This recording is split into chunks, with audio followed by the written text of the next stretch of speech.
It's amazing. The deeper you go, the more there is to go into.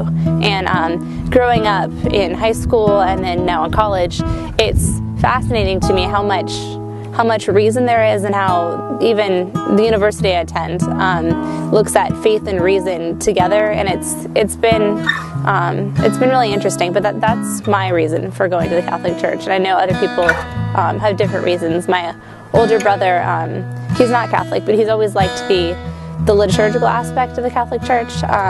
So I guess everyone has their own reason, but that's always been mine.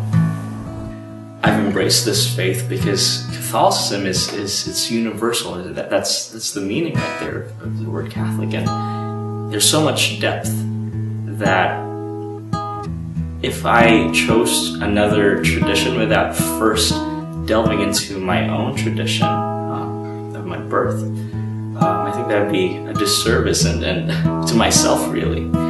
There's so much wealth and beauty in our church that where else would I go? St. Peter said that, Lord, to whom shall we go? You have the words of eternal life.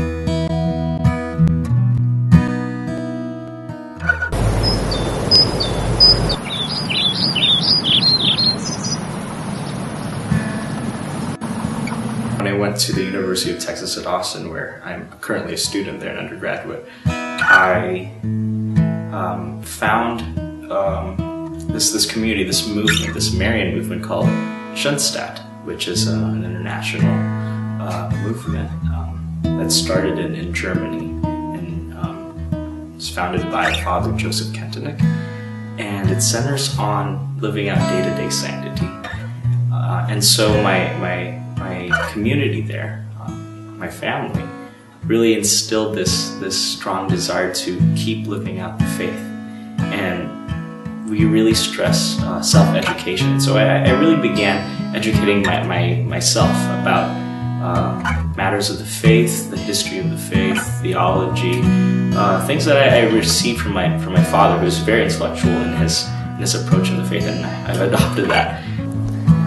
When I'm away from home, it definitely provides me with some kind of, I guess, strengthening mechanism, which sounds really cliche, but I've always had my faith as kind of a backdrop, so everything I do sort of comes from that.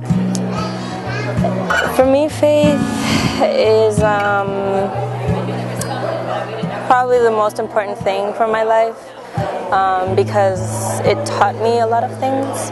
So I feel like I also am indebted in a way, and in a way that I don't feel obligated to it. I mean, it just has become a natural form of loyalty, and I've just seen it in action, and so it's just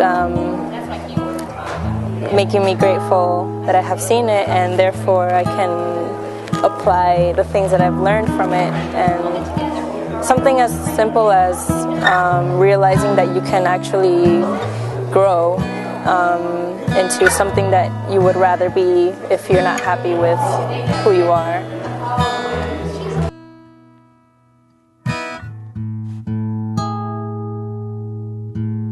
I tell them probably if they're looking for a place to call their home, it's a really great place to go. If they're looking for guidance, maybe not always a religion, if they're looking for a church, it's a great place to be. If you just want someone to talk to, the priests are always open. Anyone in the community, if you're tight with them, or for your friends, you can talk to them too. And coming to Mass is a great way to relax and put your mind at ease, and maybe get some advice even if you weren't know if you're looking for it. It would be a good place to start if they tried coming here. Because, you know, the people that are behind every church are still people. I think that the personal aspect of sharing the faith is very important whenever you're trying to convey this truth and this beauty to people. A lot of people don't really want to be, how should I say, lectured or preached at, but my approach to sharing the faith has really been something that my father's taught me is you come to a conversation or to a dialogue in a spirit of sharing and not necessarily in a spirit of attempting to convert. If the Spirit is working and they feel the call, then you'll be an instrument to that effect, but you don't have to go at it and grasp at it. It turns people off. So yeah, I think it's really that mentality that I've adopted, and also this openness and patience, and knowing that although people might not be the same place that I am, that God still loves them as they are. And if God's patient enough with me as a sinner, how much more for our fellow brothers and sisters who share the common humanity that we all have.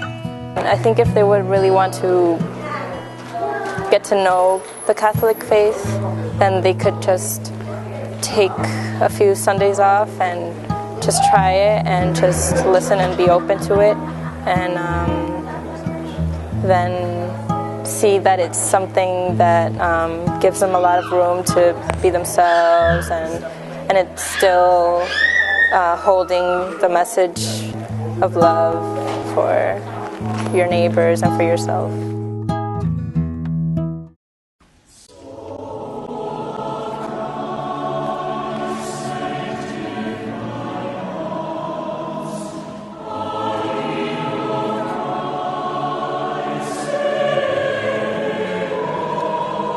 I go to church back home in California. My parish is relatively big. It's one of the California missions, so it has a lot of people. But somehow I've gone there for years, so I managed to get to know everybody, and I participate. My whole family participates to some degree, so we get to know everybody that way.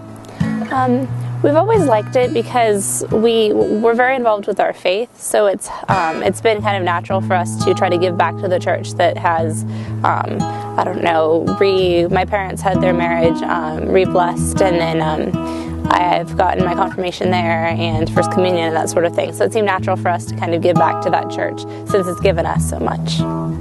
It sort of gives me a home to come to. I'd say it's a pretty solid base. Whenever people ask where I'm from, I consider St. Austin's one of my primary homes, and this parish community is just a tightly knit bond. You can sense it with all the people around you. Everyone's just friends and family. You know each other one way or the other, and it's just really nice to have that sense of family and community in this place. I love the community in the parish. I love the preachers from the several fathers that come to speak, and I love that they seem to be joined in their mentality and in the way that they preach, and the way they reference to the Bible. I like that it's not especially limiting to the way that you think, and that it's very community minded. You know.